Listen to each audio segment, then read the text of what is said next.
Okay, it's the 7th of June, 2023. So this is my album vlog, and I've actually missed a few days of doing the album. I guess just because the avoidance kicked in, uh, and so a couple of days I didn't do anything. But now I'm back doing it again. I did about 5 hours yesterday, and I've done about 5 hours today. So I feel like I'm kind of back into it. And my three lessons uh, are number one, right?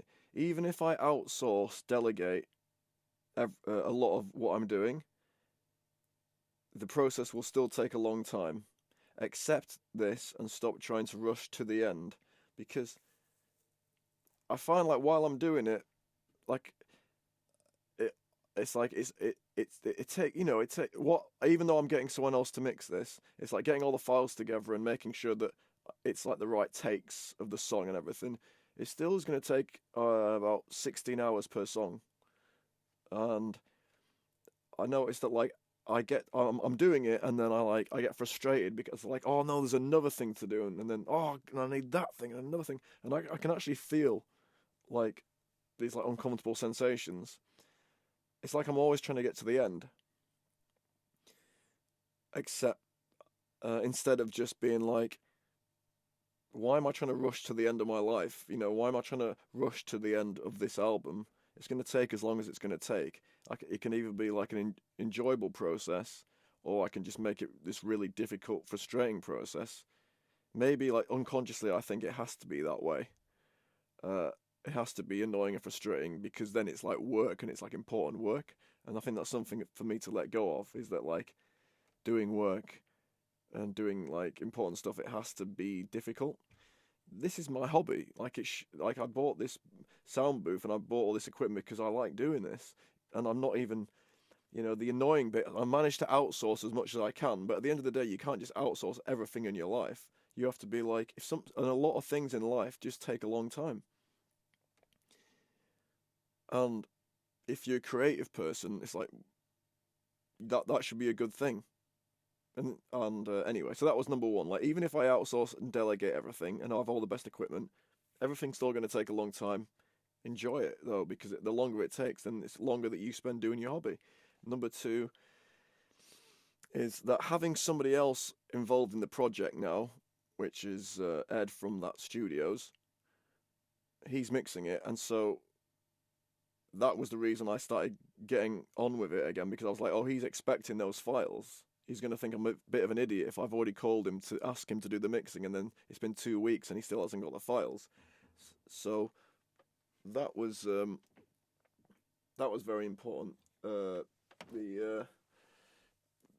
It's also known as inevitability thinking. If you kind of have these external type of deadlines by getting other people involved, then it's inevitable that it's going to get done. You don't have to use willpower so much. Even though I actually around January, I made a Facebook post saying I'm going to try and finish my album as quickly as possible, and actually doing that kind of Facebook post, it didn't help at all. So if you're using a strategy like inevitability thinking, you need to think through actually what is actually going to make it inevitable, because sometimes like you think like posting on Facebook and saying I'm going to finish an album is going to hold you accountable, but actually it doesn't always if you're not specific with the dates.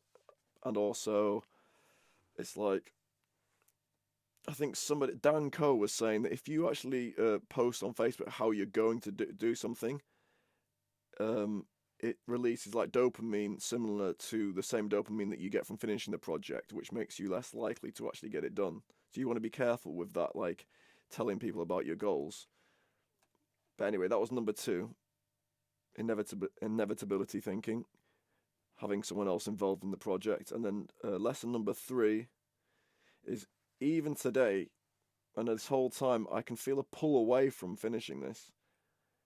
Like, even now, it's like, I don't really want to be here. I'm like, in my mind, I'm starting to think I should be going to the gym or something. Um, I should, I should, you start, my mind starts to be like, you really should get outside. You've been in the house for a few hours, and I can feel a pull away from it because going towards this project, it's bringing up uncomfortable feelings. So I've written, I can still feel a pull away from completing this project, but instead of procrastinating, I'm going to go into the uncomfortable feelings. Similar to a cold shower, it's like you relax into it. So it's uncomfortable, this process, because the way that my relationship to this project is uncomfortable. It's not the actual project itself that's uncomfortable. The project is just a project, but my relationship with it has become like this procrastination, like perfectionism, like relationship, and that is just there now. And instead of trying to avoid that, I need to just go into those feelings and be like, well, even if I felt like this for the next 50 hours of this project, would that be okay?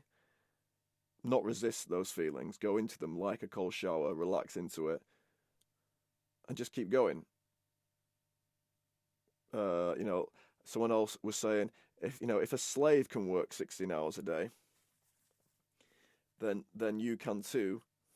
But obviously, this work is not nowhere near as bad as like having to be a slave. But it's like, yeah. So that I think, yeah, basically the lessons are, it's like a mixture of going into the uncomfortable feelings, but then also being like, even if all the other strategies aren't working, you can still just like power forward and get it done. Just using a bit of like just anger and just uh, doing it no matter what, putting your foot down. So anyway, that's the blog for today. Cheers.